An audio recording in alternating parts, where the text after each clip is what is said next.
अली मेरी आवाज आ रही है आपको? अली बलोच।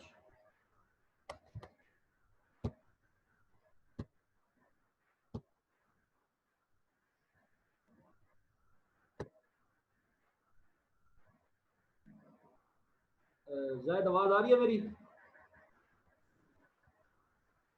सर मेरी आवाज आ रही है आपको?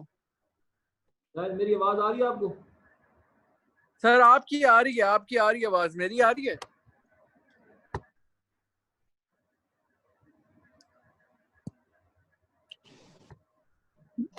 सर आपकी आवाज आ रही है? आ रही है मेरी बेटा आपको? जी जी यस सर, सर। आपकी आवाज आ रही है। जैन मेरी आ रही है आवाज? जैद आवाज आ रही है आपको?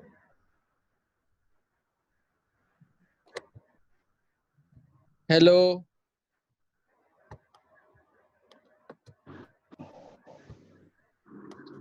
सर आपकी आवाज आ रही है, अली आपकी भी आवाज आ रही है। ओके हो गया, ओके हो गया। सर आपको हमारी आ रही है?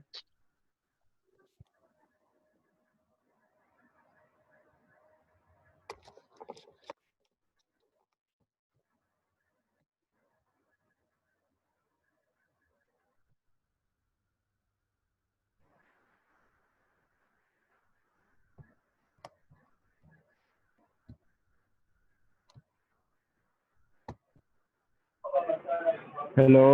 जी आवाज बेटा आ रही है मेरी? सर जी हमारी आ सर रही है आ रही आपको? है आप। जी सर आ रही है आपकी आवाज। मेरी आप सब आवाज सुन रहे हो बेटा? यस जी सर। सर आ रही, यस सर आ रही है आपकी आवाज। अच्छा करें जी शुरू? Yes sir. जी सर।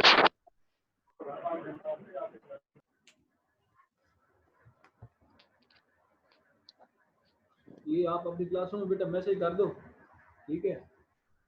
यस सर, मैं कर देता हूँ सर।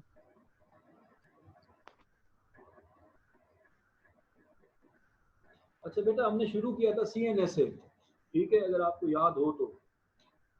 ठीक है, हमने किसको शुरू किया था?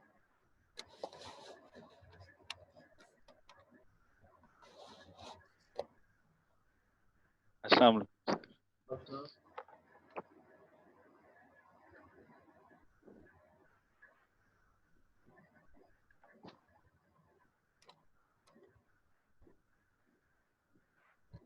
तो नजर आ रहा है आपको? हेलो। जी नजर आ रहा है बेटा आप जी सबको? सर, CNS से। जी नजर बेटा आप सबको आ रहा है CNS से? जी सर। जी। अब बेटा हमने ये कहा था control of narcotic substance act, ठीक है, 1997, अगर आपको याद हो तो। ठीक है बेटा, हमने शुरुआत किससे की थी? Control of narcotic substance act 1997, ठीक है। हमने ये कहा था that is consist of totally, हमने कितने चैप्टर गए थे इसके? 9 चैप्टर्स के थे, और सेक्शंस के कितने थे जी आपके? 78। मैंने ये कहा था कि ये एक ऐसा इदारा है, ठीक है बेटा, जो कि टोटल इसके 9 डिपार्टमेंट्स हैं, और 9 डिपार्टमेंट्स के अंदर इसके 78 सेक्शंस हैं, स्टूडेंट्स जी हैं। सर। यानी कि एक यूनिवर्सिटी है जिसके 9 डिपार्टमेंट हैं, और उन 9 यस सर। डिपार्टमेंटों में टोटल तादाद जो है ना वो कितनी है बेटा? 78 है। वो कितनी है बेटा? 78 है। 78। 78। अच्छा, अब यानी कि 78 से मुराद ये है, 28। यानी 78। अब मेरी याद, चलो बेटा आगे। बेटा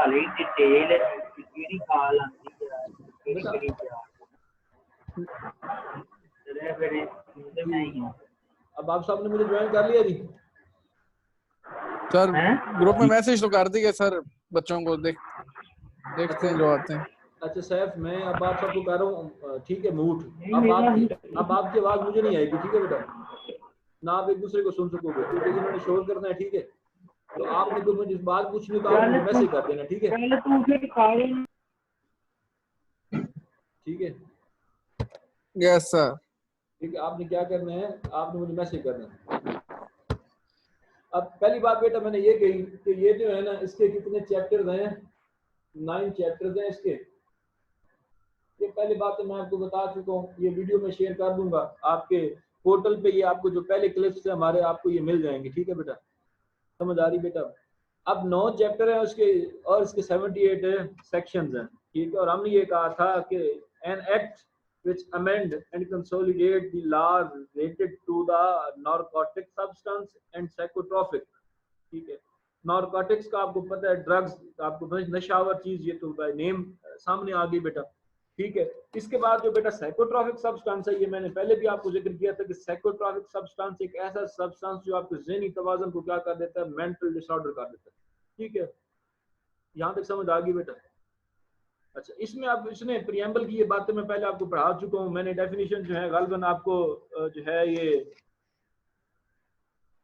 तकरीबन जो है ना एसोसिएट तक मैंने आपको इसकी डेफिनेशन करवाई थी। क्या करवाई थी आपको? एसोसिएट तक मुझे याद जहाँ तक पड़ता। तो ये वीडियो जो है ना बेटा मेरे पास मौजूद होगी, मैं किसी से लेके ना आपके जो फैकल्टी वाला मेरा ये आपका स्टूडेंट पोर्टल है ना, ये आपको प्रीवियस वीडियोस भी आपको मिल जाएंगी। तो मैंने आज शुरू करना है बेटा, नेक्स्ट जो है मेरी डेफिनेशन, ताकि मेरा कोशिश ये है कि मैं आज इसको ख़त्म करूँ जो मेरा ये चल रहा है। अच्छा बेटा, जहाँ पे वीडियो ख़त्म हो जाएगी ना 30 मिनट तक मैं आपको पढ़ा सकता हूँ। मैं कोशिश करूँगा कि जो है ना ये चीज़ें हम कवर करें, ठीक है। इसके बाद बेटा बात ये है कि नेक्स्ट डेफिनेशन जो है ना वो है आपकी कैनबिस। क्या है भला? कैनबिस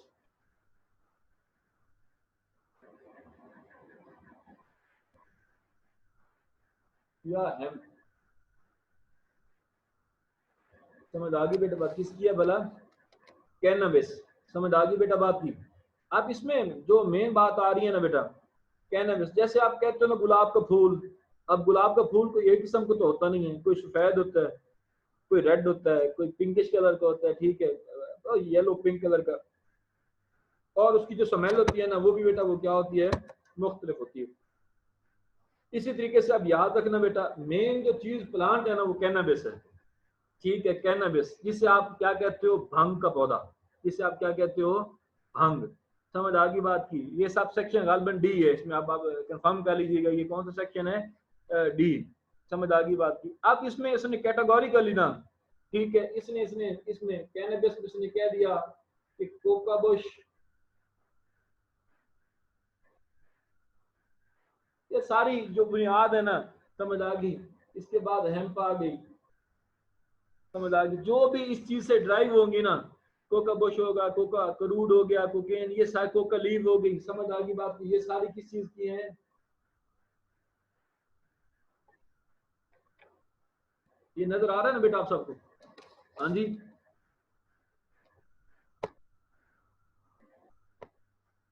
ठीक है। अब ये सारी बातें वो कहता है, अब मेरी बातें गौर से सुनते हो, आप समझते हो, ठीक है, कि ये जो ये सारी बातें हैं ना, ये बेटा लिख लिया आपने 3 बातें। जैसे मैंने आपको मिसाल दी है ना कि गुलाब कई किस्मों का होता है, इसी तरीके से ये जो पौधा है ना, ये कहता है कि जो भी ये नीचे अब हम चीजें पढ़ रहे हैं ना, अब 1 बाय 1 यानी कि इसकी तीन इसके कैनबिस इसको कैटेगोरिकली 3 चीजों में इसने डिवाइड किया है, ठीक है। समझ आ रही है बेटा बात की? वो कहता है अगर ये चीजें होंगी ना तो इससे मुराद क्या होगा कि ये कैनबिस है, जिसे हम कहते हैं भांग, ठीक है बेटा। अब पहली बात ये है बेटा कि इसमें इसने पहली चीज जिक्र की है कि कैनबिस रेजिन, RESIN, ठीक है, या जिसे आप कहते हो चरस। अब रेजिन क्या होता है? ये जिसे आप गोदा नहीं कहते, गोदा निकाल लेना, यानी कि भांग के पौधे का क्या निकाल लेना, गोदा निकाल लेना, उसे हम क्या कहेंगे, चरस। समझ आ गई बेटा? अब इसने वाज़ेह तौर पर लिखा हुआ है कि या तो ये है ना, ये वो खालिस भी हो सकता है, समझ आ गई बात की, या उसकी जो प्यूरिफाइड फॉर्म है, कौन सी फॉर्म है, प्यूरिफाइड, या क्रूड हो सकता है, ठीक है, प्यूरिफाइड फॉर्म हो सकता है। समझ आ गई बात की? या किसी भी तरीके से जो है ना आपने कैनबिस से जो है वो उसको ऑब्टेन किया, पौधे से उसको क्या किया आपने, यानी कि वो जो गोदा है ना, या तो वो क्रूड होगा, ठीक है, या वो प्योरीफाइड, उसको आप प्योरिफिकेशन के जरिए जो आपका प्रोसीजर है, केमिकल प्रोसीजर, उसके जरिए आप उसको क्या कर लेते हो, अलग कर लेते हो, तो वो भी कहता है ये क्या होगी, चरस होगी, जिसे आप क्या कहते हो, कैनबिस। समझ आ गई बेटा बात की? अच्छा, इसके बाद उसने ये कहा इसी में जो सब सेक्शन 1 है कि बेशक आपने इसको क्या किया, कंसंट्रेटेड। अब ये बातें उसमें लिखी हुई हैं, कंसंट्रेटेड आपकी प्रिपरेशन, समझ आ गई, यानी कि कंसंट्रेशन के जरिए जिसे हम कहते हैं अर्क निकाल लेना, समझ आ गई, आपने उसका अर्क निकाल लिया, समझ आ गई बात की। या ये जब आप इसका अर्क निकालोगे इसी चीज का, जब आप कहना भी इसका नंबर 1 की बात कर रहा हूं मैं, या जब आप इसका अर्क निकालोगे, ठीक है, या वो कहलाएगा हशीश आयल, समझ आ गई बात की, या लिक्विड हशीश, या क्या कहलाएगा, हशीश आयल HA, ठीक है, समझ आ गई बात की, या हशीश आयल कहलाएगा, या आपका क्या कहलाएगा, लिक्विड हशीश कहलाएगा। ये जिस फॉर्म में भी होगा तो कहलाएगा क्या कि ये कैनाबिस है, ये क्या कहलाएगा, कैनाबिस है। बात समझ आ गई बेटा बात की। अच्छा, यहाँ पे यानी कि हमने क्या कहा था, बीज और डोडे, ठीक है, यहाँ से बीज निकाल के ये डोडे जो होते हैं उसके अलावा निकाल के तो उसको गोदा बचता है यहाँ पे, ठीक। अब नंबर 2 जो है इसकी डेफिनेशन में, वो कहता है इसकी फ्लावर्स जो है, यानी कि फ्लावरिंग, और साथ उसने इसकी बात की है किस चीज की, फ्रूट्स। बेशक यहाँ पे उसने निकाल के बात की थी प्योरिफिकेशन के जरिए अब आप तैयार करते हो, लेकिन यहाँ पे वो कहता है कि बेशक आपने उसके वो फूल जो थे, या उसके जो थे वो ऊपर से डोडे कह लो आप, या उसकी जो ये बन जाती हैं डोडियां, ठीक है, समझ आ गई बात की, बीज और इसके अलावा, ठीक है, जो भी मटेरियल होगा, जस्ट बेशक उसके वो फूल हैं उनमें बीज नहीं है, समझ आ गई बात की। जैसे हम कहते हैं ना कि अभी कच्चा पौधा कच्चा था, वो फूल क्या फूलों पे था, अभी उसमें बीज नहीं भरा था, बेशक वो चीजें भी है ना, समझ आ गई बात की, तो वो भी क्या कहलाएंगी बेटा, आपकी कैनाबिस कहलाएंगी। नंबर 3 इसमें वो कहते हैं कि कोई भी जो है आपका मिक्सचर, समझ आ गई बात की, कोई भी आपका जो है वो mixture which has been prepared from the cannabis plant, यानी कि आपका आधा पानी है आधा ये है, ठीक है, जैसे सरदाइयां बना के पीते हैं लोग और उसमें ये होती है, तो ला ये कहता है कि जनाब आपको क्या बना लेते हो, आपको सरदाई बना लेते हो, तो ये याद रखना किसकी डेफिनेशन में आएगा बेटा, कैनाबिस की डेफिनेशन में। 3 बातें अब हमने बेटा पढ़ी है। पहली बात ऐसे कह दूं कि उसका गोदा, उसका बीज, ठीक है, उसके डोडे, दूसरी बात उसके पत्ते, उसके फूल, समझ आ गई, एक्सक्लूडिंग द सीड, ठीक है। उसके बाद तीसरी बात मैंने ये आपको बताई है कि आप किसी भी तरीके से उसकी कोई सरदाई बना लेते हो या उसका कोई मिक्सचर बना लेते हो, तो याद रख लेना ये कि क्या कहलाएगा, कैवा कहलाएगा, कैवा कैवा। और ये इन तीनों चीजों को हम किसकी डेफिनेशन में लेके आएंगे, आपकी चरस, यानी कि आपकी कैनाबिस, समझ आ गई बात की। कैनाबिस की कितनी किस्में हैं बेटा, अब याद रखना, कैनाबिस कितनी चीजों पे है, 3 चीजों पे है, समझ आ गई बेटा बात की, कितनी चीजों पे है अब आपकी 3 चीजों में, समझ आ गई बेटा बात की। अब इसकी 3 चीजें हैं, समझ आ गई। कैनाबिस का कोई भी आप कह सकते हो, अगर आपसे पूछे कि कैनाबिस 3 चीजों पे मुश्तमिल होता है, या तो उसके बीज, सीड्स, डोडे, फ्लावरिंग और लीव्स, और चौथी बात, तीसरी बात जो है उसके कोई भी आपके, जो अल्लाह आपका भला करे, कोई उसका मिक्सचर बना लेते हो, तो ये सारी डेफिनेशन किस में आएगी, आपकी कैनाबिस में आएगी। अब नेक्स्ट डेफिनेशन है इसमें बेटा आपकी, बेटा मोहसिन आप मेरी आवाज सुन रहे हो ना, आप सारे ला दो ऐसे करके। अच्छा,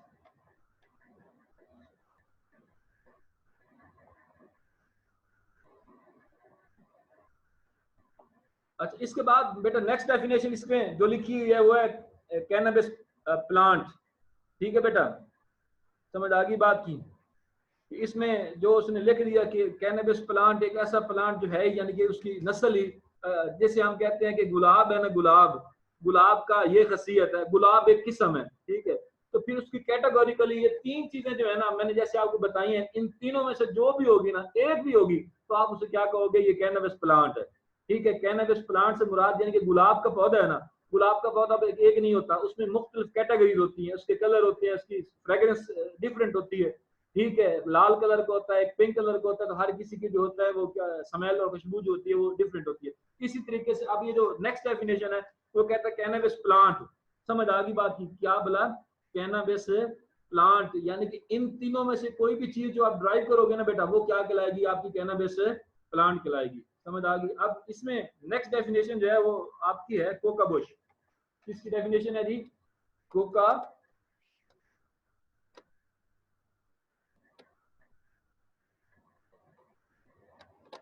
समझ आ गई बेटा बात की? किसकी डेफिनेशन है जी? कोका बुश, ठीक है। अब इसने लिखा है कि एनी प्लांट ऑफ स्पीसीज, अब इसने किसका जिक्र किया? एरिथ्रोजाइलोन, किसका जिक्र किया है उसने? एरिथ्रो,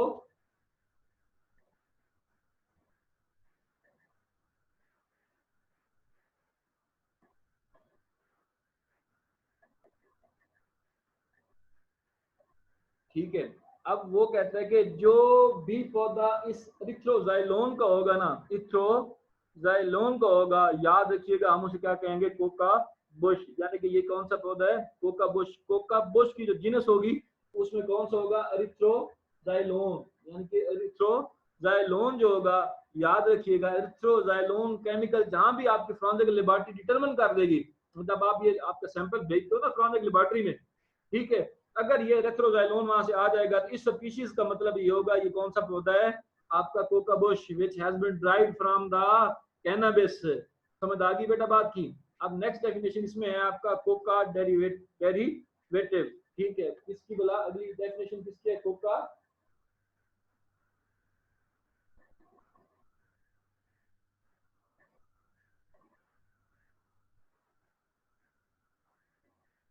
बेटा, ये नजर आ रहा है आपको?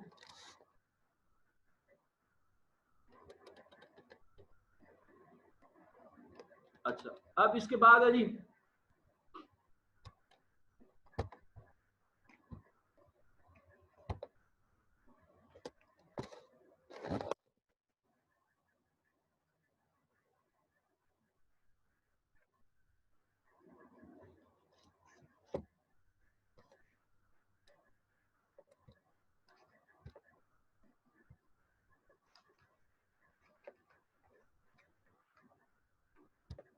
अच्छा, इसके बाद नेक्स्ट डेफिनेशन बेटा इसमें आ जाती है कोका डेरिवेटिव, ठीक है बेटा। इसमें अब कोका बुश, ठीक है। अब हमने ये कहा था कि कोका बुश, ठीक है, एक ऐसा जीनस है जिसमें रेथ्रोजाइलोन यानी कि पाई जाएगी, हम उसे क्या कहेंगे? ये कौन सा पौधा है? Coca Bush. अब कोका डेरिवेटिव यानी कि कोका डेरिवेटिव का मतलब ये है कि कोका बुश से जो चीजें ड्राइव की जाएंगी हम उसे क्या कहेंगे? कोका डेरिवेटिव, ठीक। अब ये चार चीजें इसमें उन्होंने जिक्र किया और that is a very important, that is a very important. ये कल मुझे छोड़ दें, ये ऑब्जेक्टिव में सवाल आते होते हैं, मैं ये चीजें डेफिनेशन छोड़ भी सकता था। अगर मैं ये मौजूद कर रहा हूँ ना, तो ये याद रखिएगा, ये सवाल मुझे छोड़ें, कल एग्जाम में आ जाने उन्हें, आपको ये चीजें पता होनी चाहिए कि ये चीजें हैं क्या। अब इसमें गौर से सुनना, थोड़े से माइनर से डिफरेंस है, ठीक है, क्योंकि ये चीजें मेडिकल साइंस की हैं, आपकी ये केमिकल की हैं, केमिस्ट्री की हैं, तो ये चीजें हमें भी लोगों से पूछनी पड़ती हैं, ठीक है बेटा। अच्छा, इसमें अब बेटा पहली बात ये कहता है कि कोका डेरिवेटिव से मुराद एक क्रूड, ठीक है, किसकी? क्रूड जिसे हम कहते हैं। पहली डेफिनेशन किस चीज की है? क्रूड, जिसे आप कहते हो खाम, यानी कि खाम तेल, जिसको अभी फर्दर जरूरी है कि उसको आपने या प्यूरिफिकेशन के जरिए या किसी और केमिकल प्रोसीजर के जरिए आपने किसको क्या करना है? अभी ड्राइव करना है। कोका बुश से मरीज यानी कि आप जब कोकेन, ठीक है, क्या करेंगे? कोकेन रफ अंदाज में, खाम अंदाज में आप क्या कर लेंगे? उसको ले आएंगे, ठीक है। अब वो इसमें कहता है कि वो चीजें कौन कौन सी हो सकती हैं। समझ आ गई बात की? अच्छा, अब क्रूड यानी कि अब क्रूड इसमें पहली बात हमने की है कि ये कोकेन का क्या होगा? Extract of cocaine, of cocaine. Extract का मतलब होता है अर्क निकाल लेना, यानी कि आपने पौधा उठाया, जिसे आप ये गन्ने का रस नहीं निकाल लेते रफ सा बना के, जिसे आप ये बोल रहे होते हैं रो, ठीक। अब रो को फिर आप गर्म करते हैं, गर्म करने के बाद आप उसको क्या करते हैं? प्योरिफिकेशन फार्म में आपके पास एक चीज आ जाती है। अब जो खाम चीज आपकी इस पौधे की होगी ना बेटा, ठीक है, क्या चीज होगी? तब आप कोकेन का जो आप क्या ले लोगे? कोका लीव का आप मिक्सचर, उसका अर्क निकालोगे ना जी, अर्क निकालोगे, और वो अर्क डायरेक्टली और इनडायरेक्टली, समझ आ गई बात की? वो अर्क डायरेक्टली या इनडायरेक्टली, अब ये चीज जो है ना, या डायरेक्टली या इनडायरेक्टली क्या होती है? इस्तेमाल होती है किस चीज को करने के लिए? आपकी कोकेन की प्रोडक्शन के लिए, यानी कि कोका बुश के जब पत्तों का आप उसको क्रूड फॉर्म में उसका एक्सट्रैक्ट उसका अर्क निकाल लेते हो और किस चीज की तैयारी के लिए इस्तेमाल करते हो, कोकेन की तैयारी के लिए। इसका फार्मूला ये लिख लो C9, जिसका फार्मूला है कोकेन का फार्मूला लिख लो C9H15, C9H15 NO 3H2O, 3H2O यानी कि इसमें पानी भी होगा। समझ आ गई बात की? मैं फिर रिपीट कर देता हूँ, ये बुक में भी होगा C9H15 NO3H2O। ठीक है, ये किसका फार्मूला है जी? कोकेन का, ये याद रखिएगा। अब पहली बात, इसमें हमने कोका डेरिवेटिव की पहली डेफिनेशन में हमने लिख लिया कि क्रूड जो आपका क्या होगा, खाम माल होगा, यानी कि खाम। ठीक है, इसको भी हम क्या कहेंगे, ये कोका डेरिवेटिव्स हैं, वो तमाम चीजें जो कोका बुश से ड्राइव हुई हैं। समझ आ गई बात की? नंबर 2, ठीक है, ये पहली बात हो गई। ये किसकी डेफिनेशन में आनी है? आपकी कोका डेरिवेटिव्स में। ये सारी बातें, अगर ये एक चीज भी आती है ना, हम इसे क्या कहेंगे, ये क्या है भला? Coca derivative. समझ आ गई बेटा बात की? अच्छा, अब नंबर 2 है बेटा इकोगनाइन, यानी कि इकोनाइन। इकोगनाइन पढ़ लो या इकोनाइन पढ़ लो, तब आपकी मर्जी, ये मसला कोई नहीं। समझ आ गई बात की? अब इकोगनाइन में वो कहता है कि एक ऐसा केमिकल बना लिया जाता है, ठीक है, जो लिवो, अब ये बात गौर से समझ लेना, ecgonine that is a levogonine having the chemical formula. अब इसने भी वहां पे इसका जो फार्मूला लिखा है, मैं ये सामने लिख रहा हूँ, ठीक है, इसका फार्मूला लिख रहा हूँ। एक ऐसा केमिकल, अब पहली बात हमने क्या पढ़ी थी कि जब आप कोका बुश के क्रूड में क्या करते हो, उसका अर्क निकाल लेते हो, और वो अर्क किस चीज के बनाने के लिए काम आता है? आपकी कोकेन। किस चीज की? कोकेन, जिसका फार्मूला मैंने आपको लिखवाया C9H15 NO3H2। यानी कि अब इसमें पहली बात H2O याद रखिएगा, फर्क आना है पानी का, ठीक है, कि यहाँ पे भी पानी आ गया। अब दूसरी बात आ गई कि इकोगनाइन, यानी कि दैट इज द लिवो, ठीक है, यानी कि बेशक आप इकोगनाइन पढ़ लो, लिवो इकोगनाइन पढ़ लो। समझ आ गई बात की? इसका केमिकल फार्मूला उसने लिखा है C9H15 NO3H2O, ठीक है, जो कि किस चीज से निकाला जाता है? आपके benzoyl lycogonine from with it can be recovered. अब सपोज मैं बता देता हूँ आपको, यानी कि आपने क्या किया इकोगनाइन में ना, आपने क्या किया इकोगनाइन में आपने कोकेन डाली, ठीक है, जैसे आप पानी में नमक डाल देते हो ना, पानी में नमक डालते हो, पानी मिक्स हो जाता है ना, लेकिन आप इस चीज को आप क्या कर सकते हो? सेपरेट कर सकते हो, ठीक है। अगर आप पानी को रख दो या आप उसको गर्म कर दो, ठीक है, तो आप उसका सेका क्या कर सकते हो? चेंज भी कर सकते हो। लेकिन एक ऐसा प्योरिफिकेशन के जरिए आप नमक को पानी से अलग भी कर सकते हो और पानी को, इन तीनों को आप आपस में सेपरेट कर सकते हो। अब यहाँ पे वो कहता है कि इकोगनाइन, जिसको आप क्या कर सकते हो? कोकेन से आप वो फार्मूला जो मैंने पहले आपको बताया, उसको डालने से ये चीज बन जाए, जिसका नाम हम क्या कर रहे हैं? लिवोइकोगनाइन। इकोगनाइन वो फार्मूला जो आपने पहले इसके क्रूड से हासिल किया, अब अगर आप इसको डाल के तैयार कर लेते हो, केमिकल तैयार कर लेते हो, तो इसका फार्मूला मैंने बता दिया C9H15 N3H2O। ये बातें फकत आपको समझा रहा हूँ, ये कुछ आपको परेशान करने की जरूरत नहीं है, ठीक है। यानी कि आपको क्या कर दिया जाता है? एक ऐसा केमिकल, ठीक है, जिसको आप कल यानी कि एक तैयार करके उसको सेपरेट कर सकते हो, जैसे पानी और नमक की मिसाल दे रहा हूँ आपको, ठीक है। अब इसी तरीके से उसने बात की है तीसरी कि कोकेन, ठीक है, जिसका उसने कहा मेथाइल बेंजोइल लिवोइकोगनाइन। समझ आ गई बात की? लिवोइकोगनाइन। अब ये बात जो मैं आपको बता रहा था, इसका जो फार्मूला है, अगर आप इसमें पढ़ोगे ना, अब अगर आपके पास किताब सामने है, ठीक है, सब सेकंड F में बैठा हूँ, ठीक है, और उसमें उसने जिक्र किया है C17, ठीक है, H27 NO4। अब बात याद रखना, जो खालिस चीज होती है NO4, H2O नहीं है। अब इसमें खाली क्या चीज है? पानी नहीं है, इसमें पानी नहीं है, इसमें जो भी चीज है वो आपके सामने है, ठीक है। इसमें जो मेन इसमें फर्क आ रहा है वो किस चीज का आ रहा है? पानी का फर्क आ रहा है। जो ऊपर हम चीजें पढ़ते हैं उसमें पानी था, ठीक है। अब यहाँ पे जो तीसरी चीज हम कोकेन पढ़ने, यहाँ पे मिथाइल बेंजोइल लिवोइकोगनाइन में पानी नहीं है। इसमें जो अगर आप पढ़ोगे C17, इसमें माइनर सा डिफरेंस भी आ जाता होता है, इसी फार्मूले में वो लिख देता है। लेकिन आपने किस चीज की पहचान रखनी है? H2O की पहचान रखनी है, ठीक है। H2O के साथ आपने किसका करना है जी? आपने H2O के साथ NO2, आखिर में एक होगा NO2, उसका मतलब होगा ये मिथाइल है। ये कौन सा है?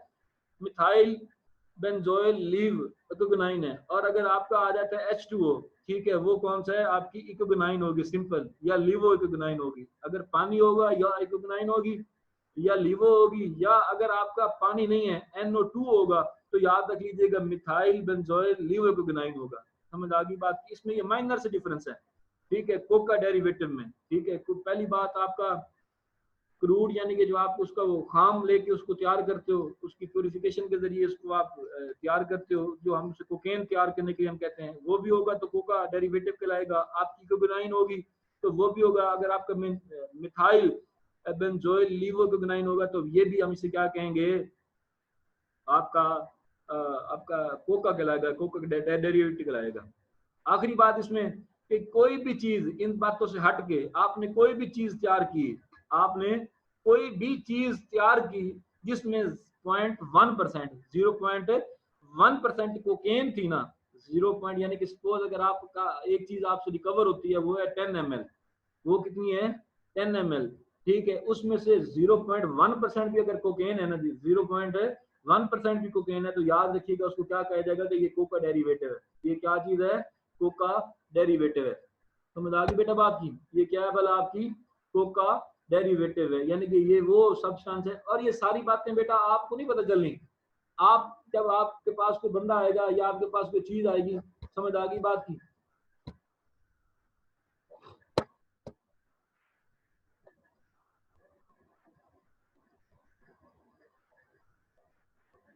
अच्छा, इसके बाद बेटा नेक्स्ट डेफिनेशन है कि कोका लीव, ठीक है, कोका लीव। अब अगली डेफिनेशन किसमें आ गई? ये हो गया कोका बुश, यानी कि कोका का जो उसका पौधा, कोका बुश के बाद अब आ गई कोका लीव।